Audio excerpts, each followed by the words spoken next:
All right, so it is May 7th, and I should take a shower. I played tennis this morning with Hadley. It was absolutely fantastic. All right, Ace is down there. Bloop. I can't focus anyways this way. I am here. I just filmed a video across the way at the Apex, and there's this theory that I have that's based on some research I was reading about other sites in Vermont that align chambers pretty much on path with solstice. It got me thinking, and I was like poking around here. There's definitely potential where there would have been, I'm not talking big chambers filled with like Egyptian treasures and mummies and shit. I'm talking about like just a pathway that would have been 2 rock walls separated by maybe 1.5 feet, 2 feet, 3 possibly if it's megalithic with 10-foot ceiling pieces.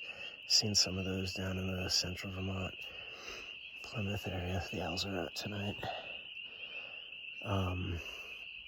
My eyes are doing all sorts of weird things. All right. So, theory. Filmed basically at the Apex. We've testified in Superior Courts how water would have come down off the Worcesters and hit that Apex and gone both directions, not just one way. And part of that is that it would have recharged a cistern in that theory down in here, in this mound of our property. And in the LiDARs and all of the geologic USGS maps, you can see the topographics of it as 2 matching mounds. Pretty much, I can't really quite do it when I'm in this kind of filming mode, but Ace is down there. He's checking us out. How you doing, buddy? Owls are out there. Shad bushes growing out there. All right, so where were we? Right, so water that I testified was supposed to be coming in both directions in the Superior Courts of the Environmental Division, or the Environmental Division of the Superior Courts.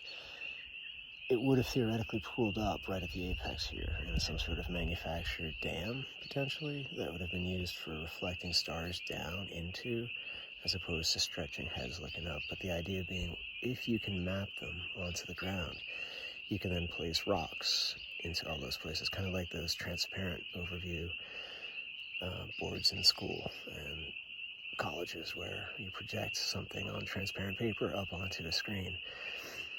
In that sort of sense, you would have been able to put rocks everywhere that are carved in very specific formats to suggest certain alignments, certain constellations, planets, who knows.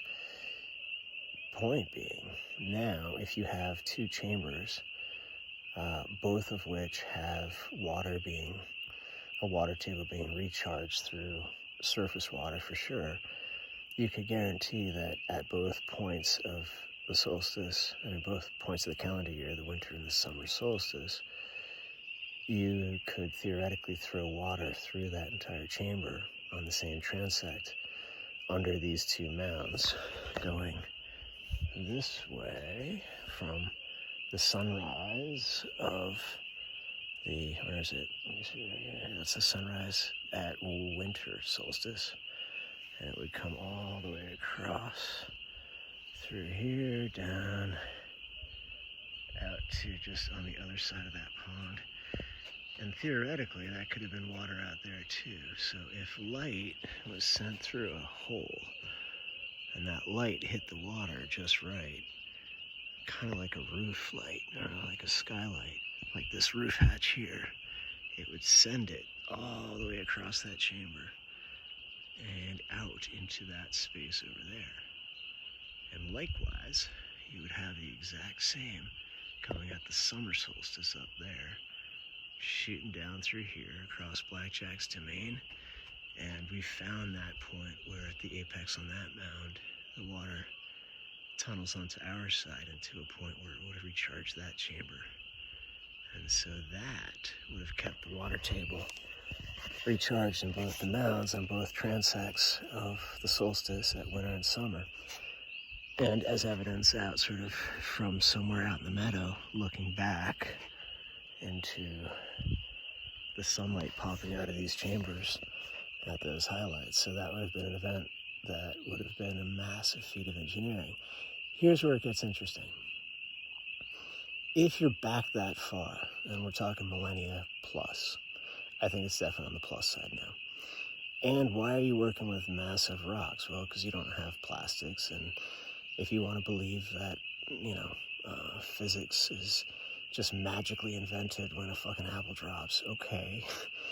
But on the other side, if you look at how humans were not just all of a sudden instantaneously like, ooh, astronomy, we know it all. There was an evolution, and where those evolutions would happen would be in using all the ideas of the sextant stolen from previous cultures, megalithic stoneworks. And if you can bury that, most likely stuff all throughout the Northeast is hinting at all these various patterns. And this was absolutely right at the crossings of the solstice events, and where the equinox is due west. But here's where it even gets more interesting. If, in fact, Mythic Mountain on the backside of Hogbacks here on the way to Mount Worcester was carved 90 degrees flat by flowing water alone, cool, right? Awesome geologic event. And if it was manufactured because humans would crib it down to have a pathway through that essentially would have been rushing waters through a mile or two of current of glacial melt, you would have had a freaking subway or a Concorde that would have blasted you across the Laurentian ice sheet if you had the right, floating vehicles or whatever it might be. So you would need places where you'd walk into these spaces and then walk out of these spaces. But theoretically, you would have to stop here because it would then melt down through here to the lower ravines, which, looking at the LiDARs, you can obviously see that was absolutely all glacial events. And because of the way it breaks across 3 of the 4, center one here being much less, the melt conditions, all the velocity, the forces, the trajectories, they would have pitched to the sides, all of that. So of course that would reflect in the LiDAR as it is. So I'm not even going to that place of was that 90-degree flat on the one northern side, northwestern side of Mythic Peak rather. Was that manufactured by humans? Yeah, maybe. But even if it wasn't, it's parallel to the summer solstice. So geologically, think, what does that really mean, right? It means that at that point in time, the sun was literally at an apex to that glacier sheet. So while some theorize about this Aziz Lake, and it may very well be, I don't know where the name came from, but it was a glacial lake on a mile or 2 miles thick of glacier, the Laurentian glacier. So some theorize that it was just this big happy lake, and then all of a sudden it spills out into the Atlantic, which we know is true because, in fact, the amounts of water, specifically fresh water, into the Atlantic would have changed everything that has actually scientifically happened. So that being said, you could look at the ground from this point out to southern Vermont, and you could see what ancients were once tracking. They were trying to understand, how do those glaciers move? Why? Where do they go? How could they steer them in different directions? That aside, let's just say these solstice chambers existed. Cool, fun ceremonial event. Watching that stuff hit, the sunrise on those calendar days. But think about that calendar, how it's very different than like a Gregorian calendar that has a 4th leap year built-in thing, because it's not perfectly symmetrical to a calendar event. That would literally be the globe reflecting precession in fucking how glaciers melt. I mean, think about it.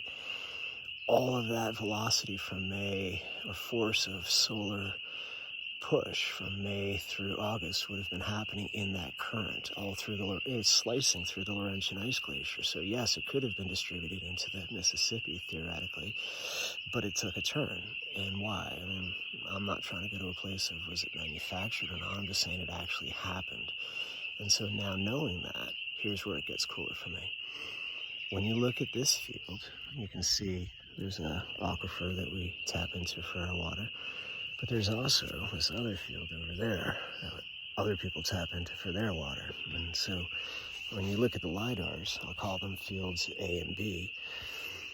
Field A to our south has the solstice crossing and setting out beyond it, past towards just south of Campbell's Hump, which is like right there-ish.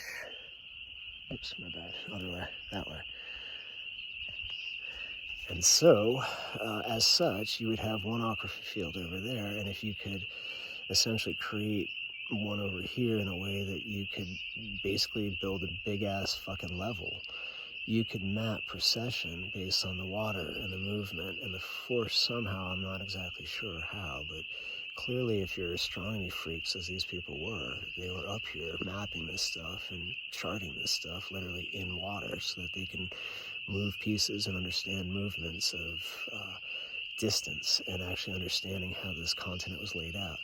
That is clear to me. There's no doubt in my mind. Scientifically, the data's all there. I have 100% certainty without a question. What is interesting is where you start to look at the bigger concepts and say, well, wait a minute, now we're talking about a precession of 26,000. I think that's the number. I'm stand corrected if I'm wrong, but if we're looking at this big, large cycle of time that is a wobble factor of this Earth, you could figure that out, quite frankly, by two aquifers. If you can force that water out of a spot where you can measure it, you're basically doing the same in two different dimensions with a calendar of an equal year of natural calendar cycle of orbits. So in that sense, you could actually get that data to a hyper-specific level and understand how the solar alignments are extremely big and bigger than what we sort of see it as. And towards that extent, if they were moving towards South America, it would absolutely link in with some of the engineering that went behind the astral maps of the Mayan, unequivocally in my mind. So I think that's kind of interesting. I'm not trying to get into the genetics or how some of the other pieces that people have been tapping into with the Neanderthal and Homo sapien intersections and all of the various kind of monkey adaptations, right? Like, I'm not trying to fight for the who and the why of, what was happening. It's just, I think it's really interesting. So, with that, peace.